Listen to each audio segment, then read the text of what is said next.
I have 4 children from the ages of 14 down to the precious age of 2, and I am a regular parent struggling to survive in the world of parenting. I could have either taken a path of like mechanical engineering at Hamilton McMaster? Or did I want to stay in my hometown and take early childhood education because everyone said I was great with kids? I decided that I would take my ECE and I would continue to build a career around children, and then I would be completely successful as a parent myself because I've done all the schooling and I'll just be great at it.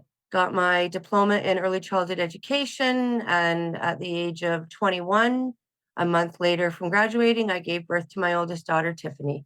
I have been parenting as a single parent. My daughter, Tiffany, is now, God bless her soul, I love her, struggling with drug and alcohol addiction. And I have 2 other children, plus 3 or 4 grandchildren that I take care of. Parenting is not easy. Raising children is not easy. And I found myself struggling to the point where I was praying to God for help. And lo and behold, I found Bonnie on Facebook and found Creating Champions for Life. And with this program, I have been able to relearn how to parent. I've discovered that yes, the schooling is important, but it isn't everything. All the parenting techniques out there, just they weren't working. And when I came and found Creating Champions for Life, I found something that I could actually do homework on and feel like I was seeing a change and something worth spending my time on. I've had Stuart Shanker, I don't know, all the parenting stuff that I've read. I've never finished it. It's all still sitting on my shelf. I'm on my second go of reading a book that was offered to me through the Creating Champions for Life, Learn to Speak Kid. And I've been applying these principles in my daily living and seeing positive change. I have a 14-year-old that is off the couch and participating in things that he said he couldn't do or didn't want to do, life skills. I have a 2-year-old that has a broom that he knows how to use when he makes a mess. My daughter's father was a very abusive person. And when I was very young, I was getting beaten to a pulp for the first time in my life. My daughter was in the room when that happened. I fully believe that that experience helped change her life. But I realized also that what makes that person tick? What makes that person want to do that? And then I started taking the psychology courses. I got into a situation where I was dealing with youth at risk, boys in open custody. It was a home, there was a communal room, and to be in that space, they could walk out the door anytime they wanted.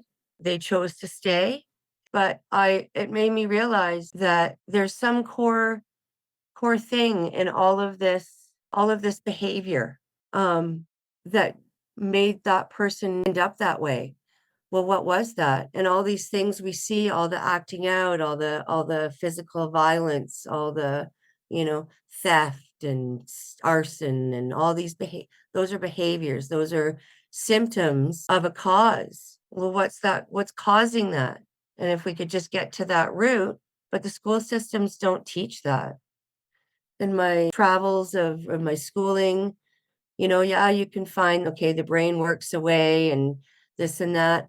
But until you address any cause of any negative situation and validate that and then work on that, there's not going to be change. And all the medication in the world isn't going to change that. All the labels in the world isn't going to change that. What we can call something what it is. And Creating Champions for Life is the first anything I've come across ever that I've decided to pay attention to because they understand that. And that's what they're teaching me and teaching my children, the truth. We have to deal with the truth. I go to school and this little girl who's going to school is being carried in, and the educators just accept that. And I don't.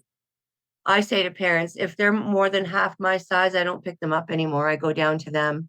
I'm an educator in a licensed daycare setting, as well as in my own home. I've learned that children are capable and competent if they are given the opportunity to do they want to do. I love hearing, I did it. Look what I can do. I see on a daily basis children being coddled, carried, done for. And when I say that, I mean putting on their shoes for them, putting on their diaper for them, wiping their bums for them. They can do that themselves. And they are so proud of themselves that they can do it.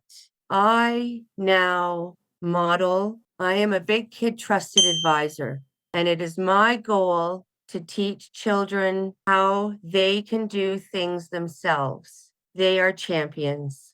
And everybody out there, your children want to be heard. I watch a little genius offspring by the name of Harley Faith, and she is a little 2-year-old genius that is being allowed the opportunity to show what she can do. And my goodness, she can go in the grocery store and shop. She can put things in her cart. She can push her cart around. She can get to the lineup. She can pay for the groceries. She's amazing. I have educators on a daily basis. All I hear is no, stop, don't. And the children crying and not doing. And I'm like, how's that working out for you? And I still do it myself. I mean, I come from generations of the same of everybody. I'm in transition mode. But even myself, as soon as I dictate something, you need to do this. Now, who can show me that they can do this? I can. And that's the difference. When I change my wording, when I reframe what I'm doing, it's so amazing. It's so simple. And yet every day I'm like, why am I doing the negative stuff? And I hear every day, and I challenge educators every day, and I pray to God, and I walk in the door every day, and I thank the Lord for being there with me, and I ask for help to guide these other educators so that they will. And I challenge them, how many times do you hear the word no in a day? They don't got to hear no. I hear them saying no to me. That makes me laugh. I have 8 preschool children, 2 to 3, and every one of them can take their own pull-up off. They can put it in the diaper change thingy. Everyone can wipe their own bum. Everyone can sit on a toilet. Everyone can get dressed again. Do they sometimes scream and yell at me and they don't want to do it? Absolutely. And I'm okay with that. They just sit over there and they do it. Whatever they want to do is waiting for them. They can see what they're waiting for, whatever it might be. And I find food the biggest motivator. When the food cart comes in, all of a sudden they're getting her done. I had a little girl. She felt she could not get her snowsuit off. And I was okay with that. I told her I knew she could do it. We went in the classroom. Everyone did their toileting. Everyone was at the table and snack food came in. She stood right beside me the whole time. And she watched every child get their plate of food. I know they're ready for their food when they're sitting at the table with their smocks on. They all know it. And they all sit. And by the time it was the 8th plate, that little girl had been in the bathroom, got her pull-up changed, stuff off, and she was sitting at the table with her, waiting for her plate. And I'm not kidding you. Right to the second, it was so life-changing for me. And that validation of they can do it. It was such a life-changing moment. All and it summer, was 2 children literally on the couch all day, full-fledged TV, PS4, whatever. There's no way they could do a dish. They didn't know how to take a dog for a walk. They were tired, they were sore, they couldn't, excuse, excuse, excuse. To now, my 14-year-old, literally pre-framing to my 2-year-old on when he's taking them outside to go play for 45 minutes. We're gonna put our shoes on, we're gonna go outside, we're gonna play. And I'm just listening, I'm in the bathroom, and I'm like, oh my gosh, my 14-year-old's pre-framing. And there's a star chart. My kids are earning their tasks. They have an understanding of what doing a job, minimal, average, outstanding is. My 10-year-old granddaughter, we still struggle the most. She has written out her perfect day. She has a goal that she wants to buy a Halloween costume. She has written out a plan for that, and she is working to earn money so she can buy the Halloween costume. I have a 4-year-old who he makes his bed because he wants to get a gold star. I have just so many changes. It's just remarkable in the 6 months. There's going to be so many more. It's a lifelong process. I have children that I know are going to be able to survive in a world of so many young adults that can't make it to work every day. There's so many mental health issues out there that don't need to be. And I'm trying to breathe life into change where children can go to work every day, work, and they can find out what their uniqueness is and what they are meant to do in life.